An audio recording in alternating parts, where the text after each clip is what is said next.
এইটো একদম সঁচা কথা কোনো ছোৱালী প্লে গাৰ্ল নহয় আৰু কোনো ছোৱালী কেৰেক্টাৰলেছ নহয় চাগে এইটো কেৰেক্টাৰলেছ প্লে গাৰ্ল আমিয়ে বনাওঁ আমি ল'ৰাবোৰে কাৰণ আমি যেতিয়া সম্পৰ্কত থাকোঁ তেতিয়া আমি এটা নিডেড বিচাৰি যাওঁ যে মোৰ ইয়াৰ পৰা এইটো লাগে সেইটো লাগে আৰু যেতিয়া সেইটো বস্তু পাই যাওঁ ন আমি অনেষ্টলি আমি ডিষ্টেঞ্চটো লাহে লাহে লাহে লাহে দুৰীয়া বনাই দিওঁ আৰু এটা টাইমলৈকে ব্ৰেকআপ হৈ যায় আৰু তাৰ পিছত আমি আমাৰ নিজৰ কেৰেক্টাৰ চাৰ্টিফিকেটটো ভাল ৰাখিবৰ কাৰণে এজনী ছোৱালী যাৰ লগত আমি ৰিলেশ্যনশ্বিপত আছিলোঁ যোনজনী আমাৰ কাৰণে বহুত প্ৰয়োজন আছিলে এদিন সেইজনীতে বদনাম গাই দিওঁ আনৰ আগত তো হৈ গ'ল ন ছোৱালীজনী কেৰেক্টাৰলেছ যেতিয়া সম্পৰ্কত আছিলা তেতিয়া বঢ়িয়া তুমি ধুনু তুমি মনু কলিজা চব হৈ গৈছিল সম্পৰ্ক ওলোৱাৰ লগে লগে এজনী ছোৱালী বেয়া হৈ যায়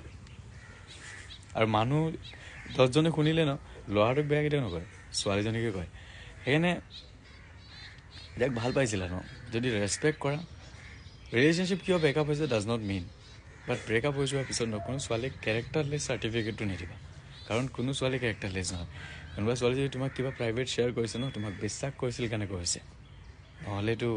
চবকে দি ফুৰিব পাৰিলে তোমাকে কিয় দিলে আৰু যদি তোমাকে দিছে তুমি সেইটো ফাইদা উঠোৱাৰ পিছত সেই ছোৱালীজনীক কেৰেক্টাৰলেছ বুলি কোৱাৰ অধিকাৰ তোমাৰ নাই so' please respect a women very important কোনোবা ভিডিঅ'টো শুনি কেনে যদি গালি পাৰিব মন যায় গালি পাৰি দিয়া তলত একো বেয়া নাপাওঁ বাট বুজাব এইটোৱে যে তুমিও তেনেকৈ কেৰেক্টাৰৰ কোনোবা হয় তাৰ কাৰণে গাত লাগিছে ৰাধে ৰাধে